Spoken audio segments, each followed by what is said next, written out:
बिस्मिल्लाहिर्रहमानिर्रहीम। अज़ीज़ तलबा अस्सलामु अलैकुम। मैं professor Musharraf Mahmood CMM lecture से आपसे मुखातिब हूँ। उम्मीद है आप खुश व खुर्रम होंगे। अल्लाह ताला आपको हमेशा खुश व खुर्रम रखे और खुशियाँ बांटने की तौफीक भी अता फरमाए, आमीन।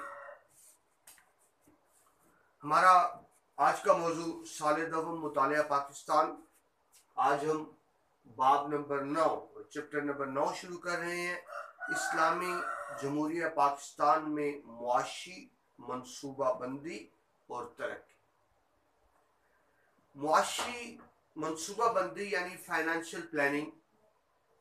इस तलबा मुल्क का इंतज़ाम भी घर की तरह ही होता है। घर का एक हम बजट बनाते हैं। ये अगर आपको अपनी मिसाल दूं, मेरी एक आमदन है, महदूद आमदन, मुझे पता है मेरी आमदन कितनी है। मैं अखराजात को उसी तरह से कंट्रोल में रखूंगा ताकि पूरा महीना सिलसिला सही चलता रहे। ऐसा ना हो कि पैसे खत्म हो जाए और महीना बाकी हो तो फिर मुझे उधार लेना पड़ेगा। बेहतर प्लानिंग क्या होगी कि मैं अपने अखराजात को कम रखूं कि महीना खत्म भी हो जाए तो मेरे पास कुछ पैसे बाकी हो। वो पैसे किसी मुश्किल वक्त में काम भी आ सकते हैं। मैं पसंदाज कर लूँ, सेविंग कर लूँ तो उसको मैं किसी प्रोडक्टिव काम में इस्तेमाल कर सकता हूँ। घर की कोई चीज़ बना सकता हूँ, उससे सरमायाकारी कर सकता हूँ, उसे किसी ऐसी जगह पर लगा इन्वेस्ट कर सकता हूँ जहाँ से मुझे मजीद मुनाफा आता रहे। तो ये तो मैंने बात की इनफरादी सतह पर। बिल्कुल ऐसे ही मुल्की सतह पर बजट बनता है। पूरे साल का तखमीना लगाया जाता है कि आने वाले साल में हमारी आमदन कितनी होगी, खर्चा कितना होगा। अगर आमदन कम है, खर्चा ज़्यादा है तो उसको पूरा कैसे करना है, इसके लिए बाकायदा मनसूबा बंदी की जाती है, प्लानिंग की जाती है कि हम क्या किए करें कि हमारी ज़रूरियात पूरी हो। हम क्या करें कि हम तरक्की याफ्ता ममालिक की शफ में शामिल हो जाएं। हम क्या करें कि आवाम का मयार ज़िंदगी बेहतर हो, आवाम को रोज़गार मिले, आवाम को बुनियादी सहूलतें मुयसर हों। इस सब को कहते हैं मनसूबाबंदी, मुआशी मनसूबा। तो आज के चैप्टर में हम यही पढ़ेंगे कि मुआशी मनसूबाबंदी क्या होती है, उसकी अहमियत क्या है। साथ ही दूसरा मौजू होगा ज़री तरक्की, इसी से जुड़ा हुआ है। अजीज तलबा, आप जानते हैं पाकिस्तान एक ज़रई मुल्क है, यानी हमारी तरक्की का बराह रास्त ताल्लुक ज़राअत से है। अगर फसलें अच्छी होंगी तो उस साल मुल्क के हालात बेहतर होंगे, हमारी इंडस्ट्री बेहतर होगी, बाजारों में गर्मी आएगी, सरगर्मियां बढ़ेंगी। और जब ज़राअत के हालात ख़राब होंगे यानी फसलें अच्छी नहीं होंगी तो इसका डायरेक्ट असर बराह रास्त ताल्लुक मुल्क की तामीर और तरक्की पर पड़ता है। उसकी वजह यह है कि हमारी मुल्क की आबादी का अक्सरियती हिस्सा डायरेक्टली या इनडायरेक्ट, बराह रास्त या बिलवास्ता ज़राअत ही से मुंसलिक है। तो दरअसल ज़राअत की तरक्की ही कौमी तरक्की में अहम किरदार अदा करती है। अगर पाकिस्तान में इंडस्ट्री में भी तरक्की हो रही है लेकिन बुनियादी तौर पर हम आज भी ज़री हैं। तो जब हम मुआशी मनसूबाबंदी की बात करेंगे तो उस मुआशी मनसूबाबंदी में मरकजी अहमियत ज़राअत ही की हो। तो ये तो अजीज तलबा मुख्तसर सा तारुफ था कि मुआशी मनसूबाबंदी क्या होती है। अब बात को आगे बढ़ाते हैं। आपके सफ़ा नंबर 114 से सफ़ा 118 तक हम मुतालिया करेंगे इस लेक्चर में। सबसे पहले देखिए मनसूबाबंदी की तारीफ, यानी प्लानिंग को आप डिफाइन कैसे करेंगे। दस्तयाब एक नुकता नहीं है, दस्तयाब मुल्की वसाइल का बेहतरीन इस्तेमाल, यानी the best utilisation of the available resources. देखिए, किसी के पास ज़रा ज़्यादा है, किसी के पास कम है। अफराद की भी यही बात है, मुल्कों की भी यही बात है। तो जो जो रिसोर्सेज हमारे पास मौजूद हैं, जो वसाइल मौजूद हैं, उसका हम क्या इस्तेमाल करें, किस तरह से इस्तेमाल करें कि हमारा मुल्क तरक्की कर जाए। तो वसाइल के बेहतरीन इस्तेमाल को हम इसी को कहते हैं मनसूबाबंदी। यानी मनसूबाबंदी किस चीज़ का नाम है? ये प्लान करना, ये मंसूबा बनाना कि मुल्की वसाइल को किस तरह बरूए कार लाया जाए कि हम उससे ज्यादा से ज्यादा मुस्तफिद हो सके। मंसूबा बंदी ही आवामी खुशहाली का जरिया है। हर रियासत ये चाहती है कि उसके अवाम खुशहाल हो, तो उनको खुशहाल कैसे किया जा सकता है, ये अचानक नहीं हो जाता, किसी हुक्म ऑर्डर से नहीं हो जाता। इसके लिए बाकायदा मनसूबा बंदी करनी पड़ती है, इकदामात करने पड़ते हैं, कुछ फौरी इकदामात, कुछ दूरस्थ इकदामात। यानी देखिए, एक आपके फौरी मंसूबे होते हैं, फिर आपका सालाना मंसूबा होता है, फिर आपका 5 साला मंसूबा होता है। यानी बड़े बड़े मंसूबे जो साल 2 साल में मुकम्मल नहीं हो सकते, उनके लिए 5 साला मंसूबा बंदी की जाती है। मकसद एक ही होता है कि अवामी खुशहाली का जरिया बने। बड़े मंसूबों के लिए ज्यादा बजट दरकार होता है, वो आप 1 साल में नहीं कर सकते, तो इसलिए आप उसे 5 साल में ले जाते हैं। कुछ अपने वसाइल इस्तेमाल करते हैं, कुछ कर्ज लेते हैं, और कोशिश करते हैं कि जो कर्ज लिया जाए वो मुफीद कामों में इस्तेमाल हो, बेहतर कामों में इस्तेमाल हो, प्रोडक्टिव कामों में इस्तेमाल हो, यानी जाया ना जाए। तो इसको भी मनसूबा बंदी कहेंगे। मनसूबा बंदी क्या हो सकती है, बेहतर मनसूबा बंदी क्या हो सकती है कि मुल्क की पैदावार में अजाफे से ही खुशहाली मुमकिन है। मैंने भी आपको अर्ज की, पाकिस्तान एक जरिए मुल्क है, हमें जरिए पैदावार में अजाफा करना होगा, फी एकड़ पैदावार बढ़ानी होगी। अब बहुत से बच्चों को एकड़ नहीं पता होगा। आपके जिस तरह घर होते हैं, ये मरलों में होते हैं, 5 मरले का, 10 मरले का, 1 केनाल का। अगर 20 मरले मिले तो वो 1 केनाल बनता है, और इस तरह से जब 8 केनाल मिलते हैं तो वो 1 एकड़ बनता है, और इस तरह से जब 25 एकड़ मिलते हैं तो वो 1 मुरब्बा बनता है। तो हम स्टैंडर्ड बनाते हैं हमेशा एकड़ को, यानी 8 केनाल को। तो मुल्क की पैदावार में इजाफा किस तरह से होगा, आपको ज़राअत के ऐसे तरीके इस्तेमाल करने होंगे, ऐसे बीज डालने होंगे, खेती बाड़ी के जदीद तरीके इस्तेमाल करने होंगे कि फी एकड़ पैदावार में इजाफा हो। हमारे यहाँ फी एकड़ पैदावार कम है। मैं आपको मिसाल देता हूँ, पाकिस्तान एक जरी मुल्क है, बुनियादी तौर पर जरी मुल्क है, हमारे पास बहुत ज्यादा जरखेज जमीनें। अमेरिका की जरी जमीनें हमारे मुकाबले में कम है। अमेरिका के पास जरी रकबा कम है, लेकिन उनकी पैदावार हमसे ज्यादा है। हमारे यहाँ जरी रकबा ज्यादा है, लेकिन पैदावार प्रोडक्शन कम है। इससे पता चलता है कि हमारे यहाँ फी एकड़ पैदावार कम है, हमें इसको बढ़ाने के लिए भी मंसूबा बंदी करना होगी। इस मकसद के लिए बाकायदा पाकिस्तान में कौमी मंसूबा बंदी कमीशन बनाया गया है, जो सिर्फ इसी चीज पर काम करता है कि क्या तरीके इख्तियार किए जाएं कि मुल्क की वसाइल को बढ़ाया जा सके, मुल्क की वसाइल को तरक्की की जा सके। इसके लिए जामे मंसूबाबंदी का काम करता है कौमी मंसूबाबंदी कमीशन। तो अजीज तलबा, ये तो बात हुई मंसूबाबंदी की तारीफ क्या होती है, या यूं कहें कि मंसूबाबंदी से मुराद क्या है। बात को आगे बढ़ाते हैं, मुआशी मंसूबाबंदी की अहमियत क्या है, यानी हम मंसूबाबंदी क्यों करें, क्या अहमियत है मंसूबा बंदी की। मैंने हेडिंग्स वो बनाए हैं जो आपकी किताब के मुताबिक है। अगर आप अपनी टेक्स्ट बुक को सामने रखें तो आपको समझने में मजीद आसानी होगी। अगर आप ऐसे में बोर्ड पे लिख दिए, बोर्ड अगर आपको क्लियर नजर आ रहा है तो वेल एंड गुड, नहीं तो बेशक टेक्स्ट बुक सामने रखें। आपकी टेक्स्ट बुक के मुताबिक मंसूबाबंदी की अहमियत में पहली बात ये बताई गई है, फीकस आमदन में इजाफा। फीकस आमदन क्या होती है कि मुल्क की कुल आमदन को कुल अफराद पर तकसीम कर देते हैं, डिवाइड कर देते हैं, तो इससे फीकस आमदन निकल आती है, यानी एक आदमी कितना कमा रहा है। सीधी सी बात है, किसी भी मुल्क की तरक्की का अंदाजा करना है तो आपको देखना होगा कि उस मुल्क के अफराद की फीकस आमदनी कितनी है। फीकस आमदनी बढ़ाकर आप मुल्क को तरक्की दे सकते हैं, और फीकस आमदनी कम होने का मतलब ये है कि हम तरक्की पजीर है और हम बुनियादी जरूरियात भी पूरी नहीं कर रहे। लिहाजा मंसूबाबंदी का बुनियादी नसार इसी बात पर होता है कि फीकस आमदनी को बढ़ाया जाए, कि फीकस आमदनी बढ़ाने से ही एक मौसर मंसूबाबंदी हो सकती है और मुल्क तरक्की की राह पर गामजन हो सकता है। दूसरी बात जी, कौमी आमदन में इजाफा। हर मुल्क की एक अपनी आमदन होती है, वो कुछ ज़र मुबादला से होती है, हम जो चीज़ें दूसरे मुल्कों को एक्सपोर्ट करते हैं वहां से होती है, कुछ हमारे टैक्स के निज़ाम से होती है, आवाम टैक्स देते हैं, तो हमें आमदनी को बढ़ाना होगा। हमारे यहाँ अजीज तुलबा समझे, सबसे बड़ा मसला क्या है, हम अपने अखराजात को बढ़ा रहे हैं, आमदन नहीं बढ़ा रहे। मुल्क की तरक्की करनी है तो उसके दो ही बेहतरीन तरीके होते हैं कि आप अपने अखराजात को कंट्रोल करें, कम करें, और अपनी आमदन में इजाफा करें।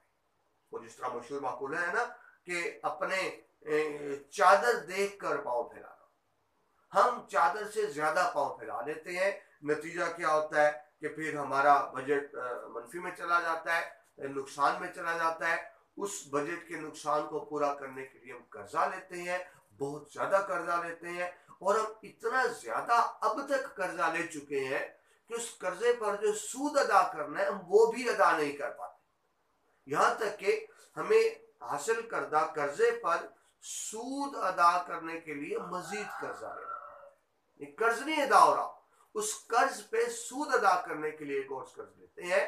मोहतात अंदाजे के मुताबिक इस वक्त हम रोजाना 6 अरब रुपए यानी 600 करोड़ रुपए रोजाना सिर्फ सूद अदा कर रहे हैं, कर्ज की रकम अदा नहीं कर रहे, 600 करोड़ रुपए रोजाना सूद की मद में अदा करते हैं। तो यकीनन ये एक बहुत बड़ा थ्रेड है, ये एक बहुत बड़ा चैलेंज है मुल्क की तरक्की के लिए। अगर हम कौमी आमदनी में इजाफा करेंगे तो फिर हमें कम से कम मजीद कर्जे नहीं लेने पड़ेंगे। अभी तो मुल्क ऐसे ही चल रहा है कि मजीद कर्जा ले लो और नोट चला लो, मजीद कर्जा ले लो। उससे क्या होता है, मुल्क की मईशत पर बोझ बढ़ता है, हम पे कर्जों का दबाव बढ़ता है, कर्जों की अदायगी करनी होती है, किस्त अदा करनी होती है, और फिर उसके लिए मजीद कर्जे लेते हैं, जिससे क्या होता है हमारे मुल्क के बजट का एक बड़ा हिस्सा कर्जों की अदायगी में चला जाता है। एक मुहतात अंदाजे के मुताबिक सिर्फ कर्जों की अदायगी में और दिफाई अखराजात यानी डिफेंस में हमारे बजट का 80% हिस्सा चला जाता है, तो बाकी रह जाता है सिर्फ 20% हिस्सा, जिससे मुल्क में तरक्याती काम होते हैं। और जाहिर है उस तरह से फिर मुआशी मनसूबाबंदी नहीं हो सकती, हमारे पास पैसे नहीं है। इसका बेहतरीन तरीका यही है, हमें अपनी आमदन में इजाफा करना होगा ताकि मजीद कर्जे ना लेने पड़े, और जो कर्जे ले चुके हैं उनको हम वापस करने की पोजीशन में आ जाए। जी नंबर 3, मुलाजमतों की फराहमी। हमारे यहाँ अनएम्प्लॉयमेंट बहुत ज्यादा है, हुनरमंद और बेहुनर दोनों ही बेरोजगार हैं। जब इंसान बेरोजगार होता है तो वो मुल्क की तरक्की में अपना किरदार अदा नहीं कर सकता, बल्कि मुल्क के लिए खतरा बन जाता है, वो गलत लोगों का अलाकार बन जाता है, दहशतगर्द तंजीमों का अलाकार बन जाता है, मुल्क में बदअमनी और फसाद का बायस बनता है। तो मनसूबाबंदी में एक अहम बात यह भी होती है कि अफराद को रोजगार फराहम किया जाए, बेरोजगारी को खत्म किया जाए। इसके लिए क्या किया जाता है, जाहिर है तरक्याती काम शुरू किए जाते हैं, बड़े बड़े प्रोजेक्ट शुरू किए जाते हैं, जिसमें सब अफराद को रोजगार मिलता है। तो मनसूबाबंदी में भी अहम बात होती है कि आप ऐसे प्रोजेक्ट शुरू करें, ऐसे बड़े बड़े मंसूबे बनाएं जिससे लोगों को रोजगार मिले।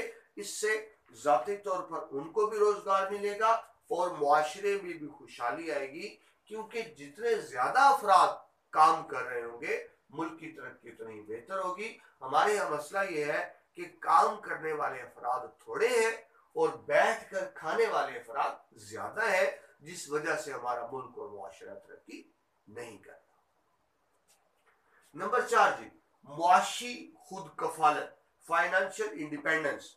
हमें मुआशी तौर पर खुद कफील होना होगा, यानी हमें उस जगह पर आना होगा कि हमारी आमदन हमारे अखराजात के बराबर, हमें मुल्क का रोजमर्रा निजाम चलाने के लिए कर्ज ना लेना पड़े। इसके लिए फिर वही बात, हमें क्या करना होगा, अपनी ज़रात को बेहतर बनाना होगा, काश्त के नए जदीद तरीके लाने होंगे, किसानों को जदीद आलात देने होंगे, जदीद बीज देने होंगे, ताकि काश्तकारी में इजाफा भी हो और फी एकड़ पैदावार भी बढ़े।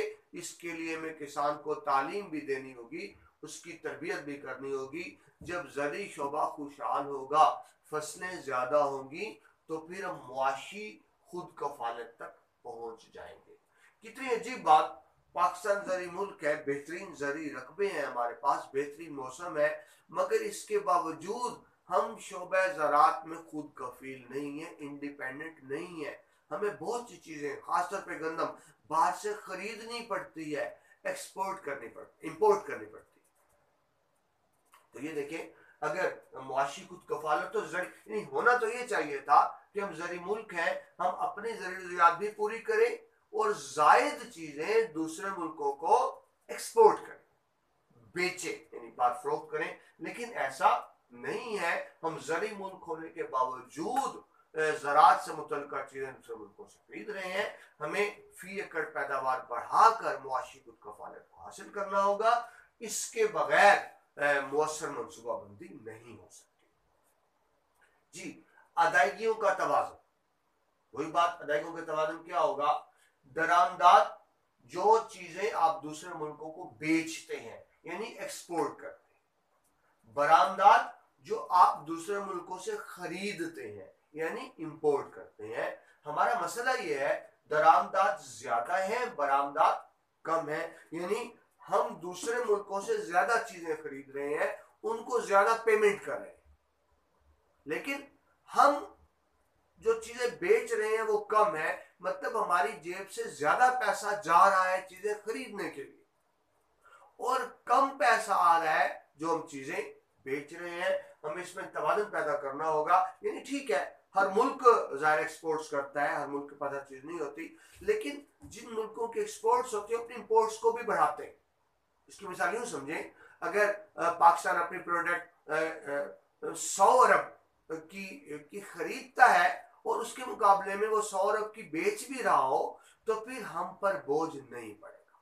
लेकिन मसला ये है, हम बेचते कम चीजें हैं, खरीदते ज्यादा चीजें हैं। हमें अपनी प्रोडक्शन को बढ़ाना होगा, प्रोडक्शन की क्वालिटी को बढ़ाना होगा, एक्सपोर्ट्स को बढ़ाना होगा। और फिर वही बात, किन एक्सपोर्ट को बढ़ाना होगा? हम ज़री मुल्क हैं, हमें ज़री पैदावार में इजाफा करना होगा, ज्यादा करना होगा, ताकि हमारी एक्सपोर्ट्स बढ़े और अदायगियों का तवाज़ुन बेहतर हो। हम जितने पैसे खर्च कर रहे हैं चीजें खरीदने के लिए, उतने ही पैसे हमारी आमदनी भी हो, ताकि वो बैलेंस हो सके, अदायगियों में तवाज़ुन आ सके।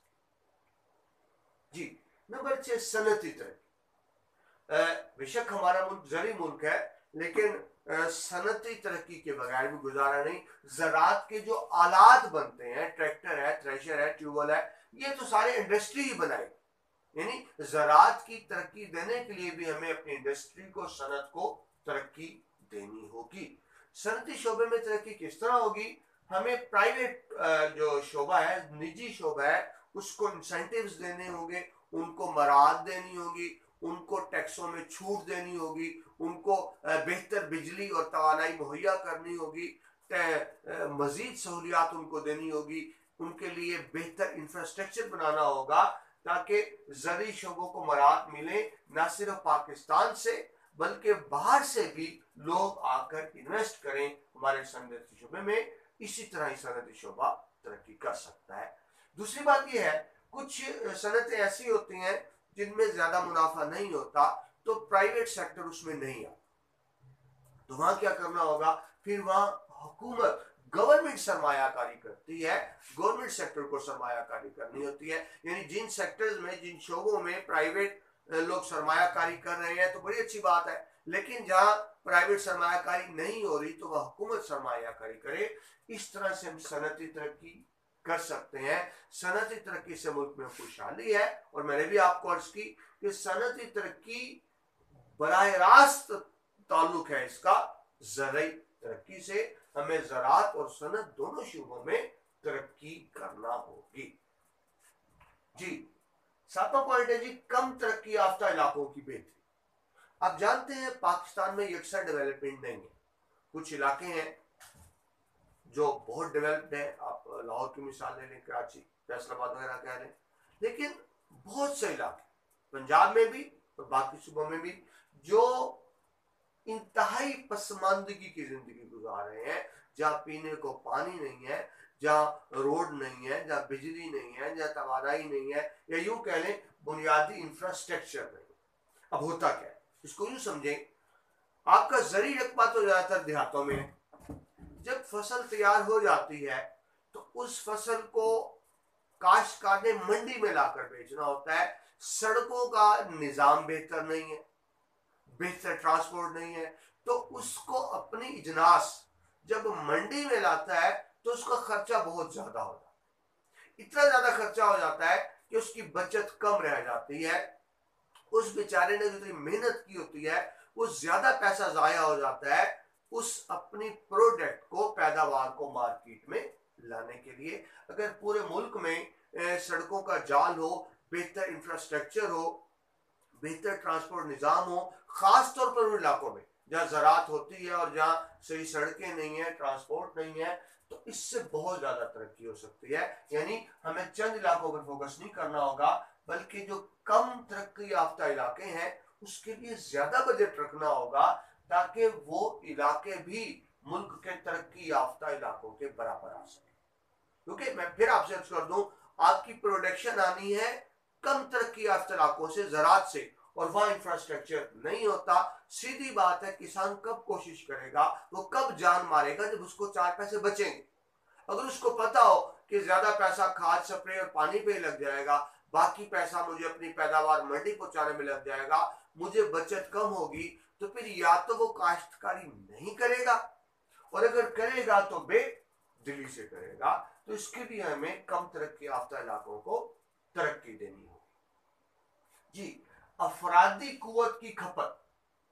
जब आप तरक्कियाती मंसूबे बनाते हैं तो उससे क्या होता है, उससे बहुत लोगों को रोजगार मिलता है। जब आप सड़कें तामीर करते हैं, इमारतें तामीर करते हैं, अस्पताल बनाते हैं, पुल बनाते हैं, ब्रिज बनाते हैं, डैम बनाते हैं, पानी के दूसरे जखायर बनाते हैं, तो इससे क्या होता है, आप नहरों को पक्का करते हैं, आप खाले बनाते हैं, एक पूरा नहरी निजाम बहुत बड़ा है पाकिस्तान में। तो इससे क्या होता है, इससे लोगों को रोजगार मिलता है, उनकी खपत होती है।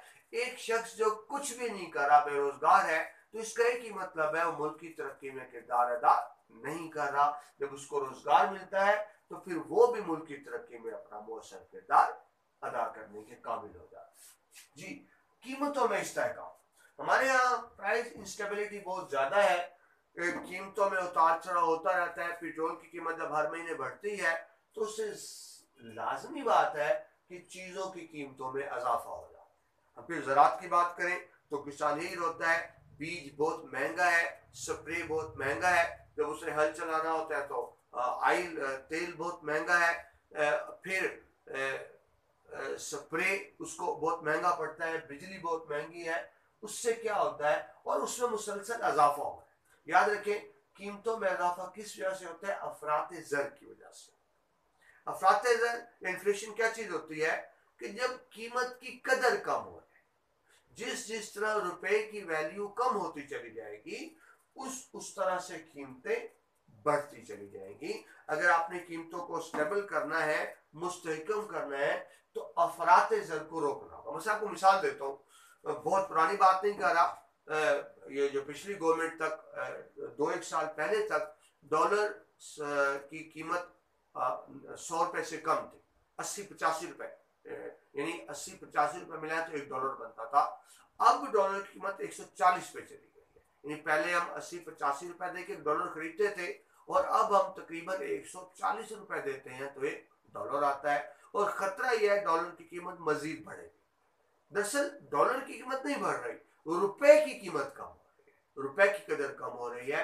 तो जब आपकी करेंसी की कदर कम होती है तो कीमतों में इजाफा, उसके लिए हुकूमत को मनसूबाबंदी करनी होती है कि रुपए की कदर में कमी ना हो। रुपए की कदर जितनी बेहतर होती चली जाएगी, कीमतों में इस्तेहकाम रहेगा। अजीज तुलबा, तरक्की याफ्ता ममालिक में कीमतें नहीं बढ़ती, साल साल नहीं बढ़ती।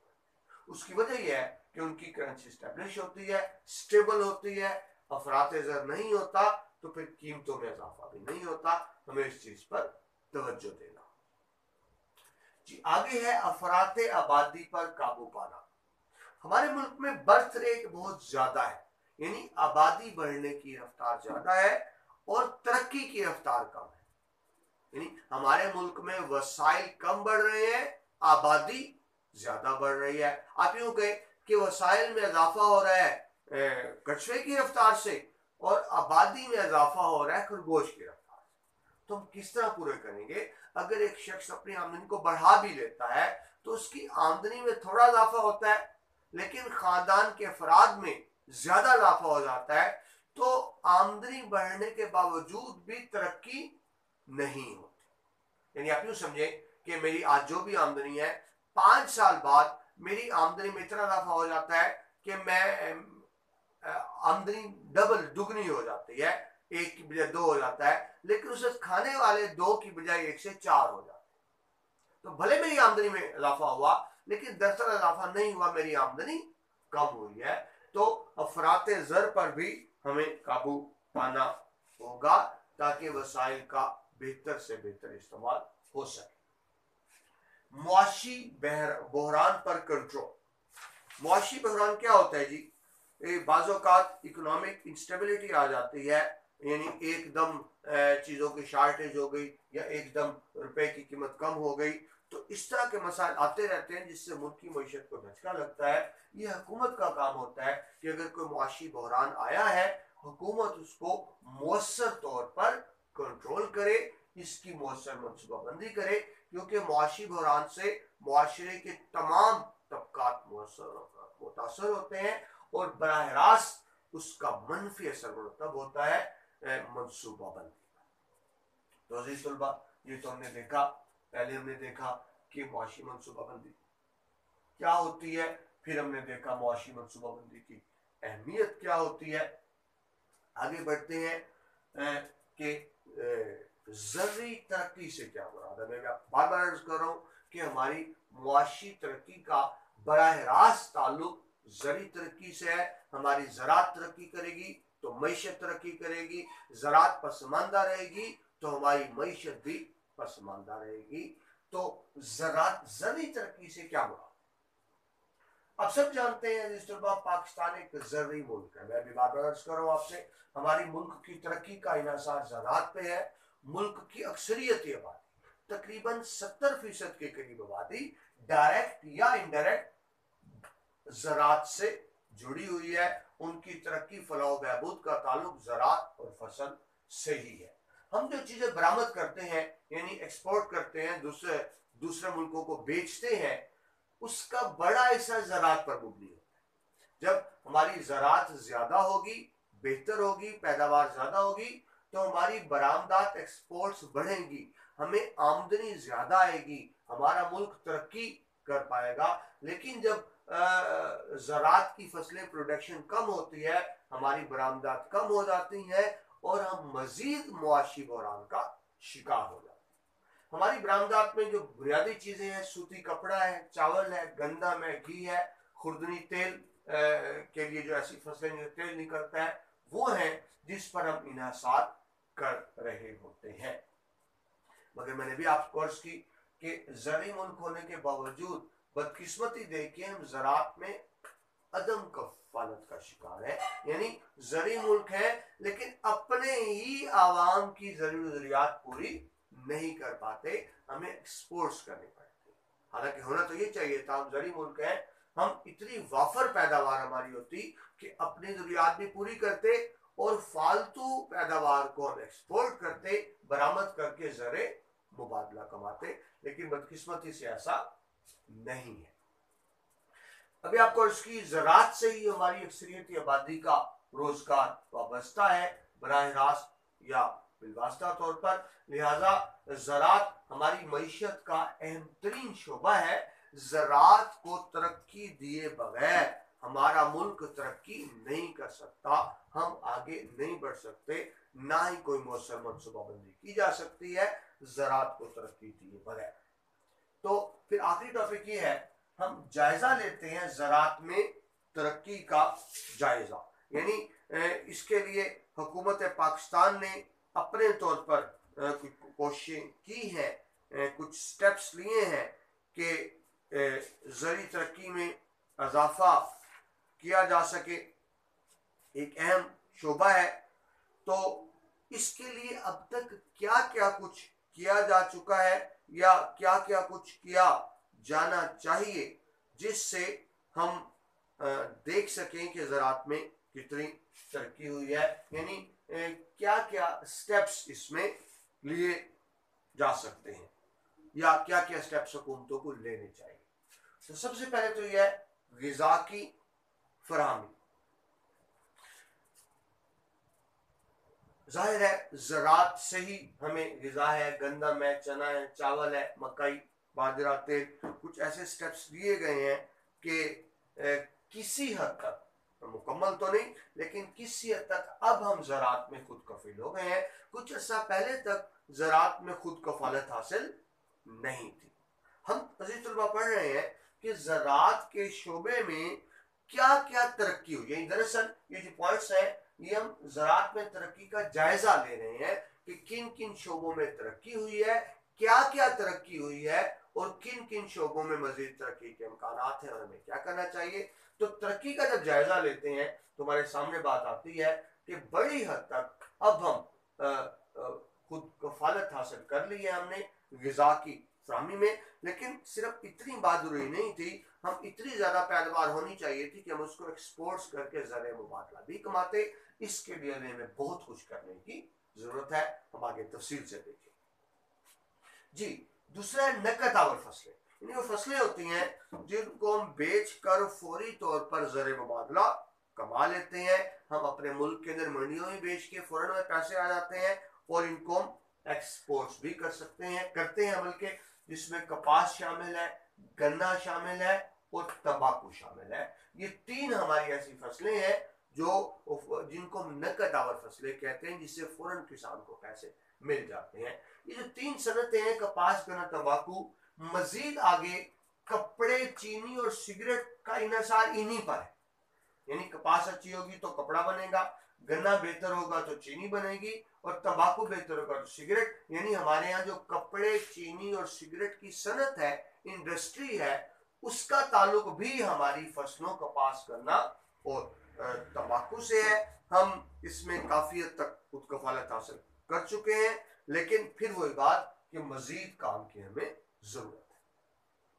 नंबर 3 है जी फल मेवाजात।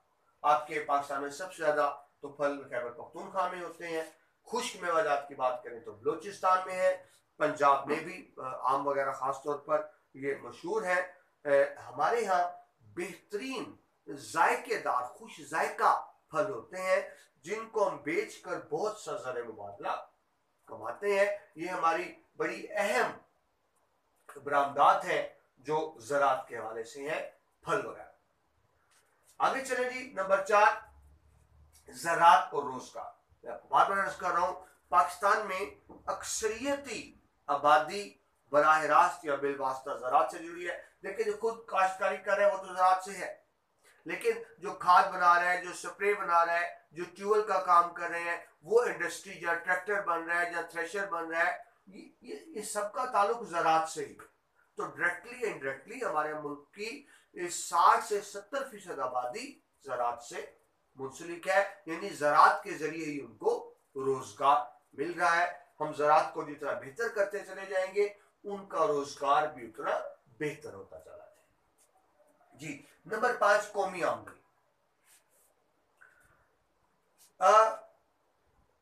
हुकूमत को चाहिए कि कौमी आमदनी में इजाफा करे। सीधी सी बात है, वो इजाफा कैसे होगा? जब किसान के हालात बेहतर, यानी जब आपकी प्रोडक्शन ज्यादा होगी, जब किसान को पैसे ज्यादा आएंगे, किसान ज्यादा मुनाफा कमाएगा, तो ज़हन में रखें वो सिर्फ किसान की आमदन में इजाफा नहीं होगा, वो पूरी मुल्क की कौमी आमदन में इजाफा। लेकिन हमारे यहाँ गुर्बत है, बहुत दफा ऐसा होता है काश्तकार एक फसल काश्त करना चाहता है लेकिन उसके पास सरमाया नहीं होता, उसके पास बीज खरीदने के पैसे नहीं है, खाद स्प्रे के पैसे नहीं। तो हुकूमत अब क्या कर रही है, आसान इकसात पर कर्जे दे रही है। उसका इंटरेस्ट रेट भी बहुत कम है, आसान किस्त होती है, कर्ज लेने का तरीकाकार भी आसान है। यानी किसान हुकूमत से कर्ज लेता है, फसल काश्त करता है और जब फसल तैयार हो जाती है तो बेच के वो पैसे अदा कर देता है। यानी आसान कर दिया गया कि किसान इसलिए ना बैठा रहे कि उसके पास पैसे नहीं है, हुकूमत उसकी मदद करती है। और ज़हन में रखें, जब किसान की आमदनी में इजाफा होगा तो दरअसल हम यही कहेंगे कि वो कौमी आमदनी में ही इजाफा है। कि अफराद ही मिलकर कौम बनाते हैं। जी, मुआशी तरक्की। अगर आप चाहते हैं कि हमारा मुल्क मुआशी तरक्की करे तो हमें ज़राअत और सनत तिजारत तीनों पर तवज्जो देनी होगी। हमें अपनी ज़राअत को भी इम्प्रूव करना होगा, सनत को भी, तिजारत को भी। तो जी चलो फिर वही बात, हम डिपेंड ज़राअत पर ही कर रहे हैं। ज़री तरक्की बेहतर होगी तो सनती तरक्की होगी, और ज़राअत बेहतर होगी तो तिजारत बेहतर होगी कि हमारी तिजारत का बराह रास्त ताल्लुक भी ज़राअत से है। इस वक्त ज़राअत एक बुनियादी किरदार अदा कर रहा है हमारी मईशत में तरक्की के। जी, अच्छे बीजों का इस्तेमाल। वो कहते हैं ना जी, एक बड़ा मशहूर कौल कि बीज के अंदर दरख्त छुपा होता है। बीज के अंदर दरख्त मौजूद है, और अगर बीज ही अच्छा नहीं होगा तो दरख्त भी अच्छा नहीं होगा। तो जो काश्तकार बीज बोता है, अगर बीज अच्छे हों, यानी ऐसे बीज हों जिससे प्रोडक्शन ज्यादा हो, और ऐसे बीज हों जिस पर हमला कम से कम हो, जिसको जरासीम या कीड़े मकोड़ों का हमला कम से कम हो, अच्छे बीजों का अगर इस्तेमाल किया जाए। अब मार्केट में बड़ी तहकीक है ज़राअत में, ऐसे ऐसे बीज आ चुके हैं जिनसे फी एकड़ पैदावार बहुत ज्यादा हो जाती है। अच्छे बीजों के इस्तेमाल से भी हमारे यहाँ पैदावार बढ़ी है। आपाशी का निजाम, आप जानते हैं सुलभा कि दुनिया में सबसे बड़ा और सबसे बेहतरीन आपाशी का निजाम पाकिस्तान ही में है। 150 साल पुराना निजाम है, और इतना बड़ा नहरी निजाम दुनिया में कहीं पे नहीं। यानी दरिया है, दरिया से नहरें निकाली गई हैं, वहां से पिल्लिंग नहरें निकाली गई हैं, वहां से छोटी कनाल निकाली गई हैं, फसलों में आके छोटे खाले बनाए गए हैं ताकि ज़राअत के पानी को फसलों तक पहुंचाया जा सके। और जब नहीं पहुंच सकता, वह ट्यूबवेल के इंतजाम किए गए हैं, बारिश का पानी है। तो आपाशी का एक बहुत बड़ा निजाम हमारे मुल्क में मौजूद है जिससे ज़राअत में फ़ायदा होता है। लेकिन आप सब जानते हैं हमारे पाकिस्तान के तमाम दरिया भारत से आते हैं। जब पाकिस्तान को पानी की जरूरत होती है तो भारत पानी रोक लेता है, और जब जरूरत नहीं होती तो पानी छोड़ देता है, जिससे सैलाब आ जाते हैं। हमें खुद कफालत हासिल करनी होगी। अब इसके लिए हम क्या कर सकते हैं? ट्यूबवेल्स वगैरह के निज़ाम को बेहतर बनाया जाए, लेकिन सबसे ज़्यादा अहम बात यह है कि डैम्स बनाए जाए, पानी के ज़खायर बनाए जाए। हमारे यहाँ जब बारिश का पानी भी आता है तो बहुत सा पानी ज़ाया हो जाता है, हम पानी को महफूज नहीं कर सकते, स्टॉक नहीं कर सकते। तो हमारे यहाँ पाशी का बेहतरीन निज़ाम मौजूद है, लेकिन ज़रूरत है कि डैम्स बनाए जाए ताकि इस निज़ाम से और ज़्यादा बेहतर फ़ायदा उठाया जा सके। ये फसली बीमारियाँ, हमारे यहाँ फसली बीमारियाँ बहुत ज़्यादा हैं, कीड़े मकोड़े होते हैं जिससे फसल तबाह हो जाती है। हमें उसके लिए अद्वियात लेनी पड़ती है, स्प्रे दरामद करना पड़ता है, बाहर से लेना पड़ता है, महंगा है। अगर वो मकामी तौर पर स्प्रे तैयार हो, अब अल्हम्दुलिल्लाह मकामी तौर पे बन रहे हैं स्प्रे, तो उससे क्या होता है, फसली बीमारियों पर काबू पाया जा सकता है, जिससे फसलें बेहतर हो सकती हैं। तो तरक्की के जायजे में बात शामिल है कि बड़ी हद तक हमने फसली बीमारियों पर कंट्रोल कर लिया। कुछ अर्से पहले तक बहुत ज्यादा तबाही करती थी ये कीड़े मकोड़े, लेकिन अब बड़ी हद तक इन पे कंट्रोल हो चुका। बेहतर खादों का इस्तेमाल। खाद क्या है जी? जमीन ने कुदरती तौर पे फसल को पैदा करना होता है, जमीन में जरखेजी होती है, फर्टिलाइज होती है जमीनें। लेकिन जब जमीन की जरखेजी कम हो जाती है तो फिर खाद का ये मतलब होता है कि जमीन की जरखेजी को बेहतर करे, उसकी फालियत को बेहतर करे। अब हमारे यहाँ बेहतर खादों का इस्तेमाल भी हो रहा है, जिससे फी एकड़ पैदावार में इजाफा हो रहा है। जरूरत है खादों की क्वालिटी को मजीद बेहतर बनाया जाए, उनकी कीमतों को मजीद कम किया जाए ताकि ज्यादा बेहतर प्रोडक्शन आ सके। बार बार अर्ज करो, जरी पैदावार बेहतर होगी तो आपकी सनत भी बेहतर होगी, आपकी तिजारत भी बेहतर होगी, आपकी मुआशी मनसूबाबंदी भी बेहतर होगी, और मुल्क तरक्की की राह पर तेजी से गामजन होगा। जी, जरी इस्लाह तो रिफॉर्म्स। रिफॉर्म्स क्या है?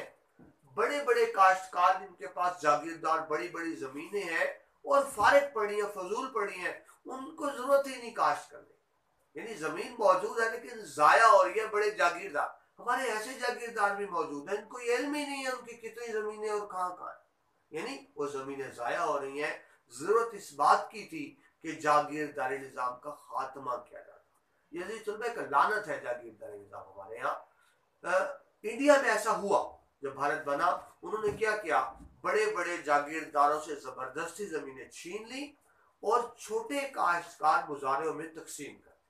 नतीजा निकला कि छोटे काश्तकार ने जमीन पर मेहनत की, जान मारी, उनको भी रोजगार मिला, मुल्क में भी तरक्की। मगर बदकिस्मती से पाकिस्तान में उस तरह से ज़रूरी इस्लाहात नहीं हो सकी, यानी रकबे अब भी खाली पड़े हैं। जरूरत उस बात की थी जिसके पास जरूरत से ज्यादा रकबा है उसको लेकर उन लोगों में तकसीम कर दिया जाए जिनके पास ज़रूरी रकबा नहीं है। इसको कहते हैं रिफॉर्म्स, ज़रूरी इस्लाहात। अगरचे पाकिस्तान में 1959 में रिफॉर्म्स हुई, अयूब खान ने की, 72 में रिफॉर्म्स हुई जो जुल्फ़िकार अली भुट्टो ने की, उसके बाद जनरल ज़िया के दौर में कुछ रिफॉर्म्स हुई, फिर कुछ हालिया दौर में हुई, लेकिन इनमें से कोई भी तसल्ली बख्श नहीं थी। इन इस्लाहात से वो नतीजा नहीं निकला जो निकलना चाहिए था। आप सब जानते हैं जागीरदारी निजाम अब भी पूरी कुव्वत से मौजूद है। इस्लाहात तो हुई पर सही अमल नहीं हुआ क्या? पाकिस्तान में वो फ्रॉड, 2 नंबरी तो बहुत ज्यादा है ना। वो जब इस्लाहात हुई तो जागीरदारों ने क्या किया, जो जायद जमीनें थी अपनी बीवी के नाम, बच्चों के नाम, रिश्तेदारों के नाम, अपने घरेलू मुलाजमीन के नाम कर। इससे क्या हुआ, उन्होंने कहा जी हमारे पास तो बहुत कम जमीन है, हालांकि जिसके मुलाजमीन और घर के फैमिली अफराद थे दरअसल उसी जागीरदार की जमीन। तो ये जरूरत है कि ज़रूरी इस्लाहात कुछ हुई है जिससे फायदा हुआ है, जिससे तरक्की बढ़ी है, लेकिन उस तरह से ज़रूरी इस्लाहात नहीं हुई जिस तरह से होनी चाहिए थी। मौसर ज़रूरी इस्लाहात किए बगैर हम ज़राअत के शोबे में खातर तरक्की नहीं कर सकते। कुछ मजीद पॉइंट, पुख्ता सड़कें पहले अर्ज कर चुका मैं आपको कि जब पुख्ता सड़कें होंगी यानी आप ज़रूरी रकबे को मंडी से मिला देंगे तो उससे क्या होगा कि पैदावार मंडी तक लाने में काश्तकार को सहूलत होगी, उसके मुनाफे में इजाफा होगा, वो ज्यादा कमाएगा, मुल्क की तरक्की में इजाफा होगा। इसको इंफ्रास्ट्रक्चर कहते हैं। इंफ्रास्ट्रक्चर बेहतर करना जरूरी होगा। आपको तालीमी सहूलियात देनी होगी, काश्तकार को ज़राअत की तालीम देनी होगी। एक तालीम याफ्ता काश्तकार ज्यादा बेहतर कारकर्दगी दिखा सकता है। सेम और थोर पर काबू पाना होगा। सेम थोर क्या होती है जी, जमीन पर एक सफेद सा पाउडर आ जाता है जिसके बाद फसलें काबिल काश्त नहीं रहे। पंजाब हुकूमत और सिंध हुकूमत ने बहुत से ऐसे प्रोग्राम शुरू किए हैं सेम तौर पर काबू पाने के लिए। नतीजा ये हुआ है कि बहुत सी जमीनें जो पहले नाकाबिले काश्त थी, बंजर थी, सेम तौर का शिकार थी, वहां अब काश्त हो रही है, यानी काबिले काश्त रकबे में इजाफा हुआ है। लेकिन मैं फिर अर्ज करूंगा कि जरूरत है कि इस मंसूबों को ज्यादा बड़े पैमाने पर शुरू किया जाए और जहां जहां बहुत सी नाकाबिले काश्त जमीनें काबिले काश्त हो चुकी, लेकिन बहुत सी नाकाबिले काश्त जमीनें अब भी फजूल पड़ी हैं, उन पर भी काम करने की जरूरत है। इसके लिए हमें मौसर मंसूबा बंदी करनी होगी कि किस तरह ज़रूरी पैदावार को बढ़ा सकते हैं, क्या क्या स्टेप्स करें कि किसान खुशहाल हो, उसको ज्यादा से ज्यादा सहूलियात दें। चलो जी, साजगार मौसम, अल्लाह का शुक्र है हमारे यहाँ अल्लाह की रहमत से मौसम बहुत अच्छा है, फसलों के लिए साजगार है। यही वजह है कि साल में हम एक एक नहीं 2-2 फसलें काश्त करते हैं, जमीन का ज्यादा बेहतर इस्तेमाल होता है, तो इससे हमारी पैदावार में इजाफा होता है। मगर ज़हन में रखें दुनिया में ऐसे वाले भी हैं जहाँ 3-3 दफा साल में फसलें काश्त होती हैं, प्रोडक्शन ज्यादा है। तो वही बात, हमें ज़राअत के जदीद तरीकों को अपनाना होगा। ज़राअपाशी अभी आपको हमारे यहाँ बहुत बड़ा सिस्टम है ज़राअपाशी का, लेकिन इसको मजीद बेहतर करने की जरूरत है। कच्ची नहरें और खाले हैं, रिजल्ट क्या निकलता है, शुरू में तो पानी होता है लेकिन आखिर तक पानी नहीं पहुंचता, जमीन पानी को जज्ब कर लेती है। जरूरत है उन खालों को, उन छोटी नहरों को पक्का किया जाए ताकि पानी के ज़िया को रोका जा सके। काश्तकार के माली मसाइल हल करने के लिए हुकूमत ने ज़री बैंक बनाया, आपको पहले भी अर्ज की, जहाँ आसान इकसात पर कर्जे दिए जाते हैं। ज़री बैंक है, फिर तिजारती बैंक है, फिर अब कोऑपरेटिव बैंक भी बनाए गए कि लोग मिलकर अगर कोई बड़ा प्रोजेक्ट लगाना है तो लोग अपने तौर पे मिलकर शराकतदारी से बड़ा प्रोजेक्ट लगा सकें। बुनियादी मकसद ये है कि किसान को माली परेशानी ना हो, उसके पास मुनासिब वाफर सरमाया मौजूद हो ताकि अच्छी फसल काश्त कर सके, वो अपने आप को भी खुशहाल करे, और जब किसान खुशहाल होगा तो उससे मुल्क खुशहाल होगा, मुल्क की कौमी आमदनी में इजाफा भी होगा। तो ये लेक्चर था आपका, जिसमें हमने देखा मनसूबाबंदी क्या होती है, मनसूबाबंदी की क्या अहमियत होती है। हमारा मुल्क क्योंकि ज़री मुल्क है तो ज़राअत की बड़ी अहमियत है, तो हमने फिर देखा ज़री तरक्की क्या है, और फिर पाकिस्तान में अब तक जो ज़री तरक्की हो चुकी है हमने उसका जायजा लिया, और साथ ये भी देखा कि मजीद किन शोबे में गुंजाइश है कि हम ज़री तरक्की को मजीद बेहतर कर सके, ताकि हमारा मुल्क पाकिस्तान भी मुसलसल तरक्की करता रहे, और वो वक्त इंशाल्लाह जल्द आए कि हम भी तरक्की याफ्ता वाले के सफ में शामिल। अजीज तो बस के साथ ही आपका बाब नंबर 9 का पहला लेक्चर मुकम्मल होता है। दूसरे लेक्चर में आपसे दोबारा मुलाकात होगी।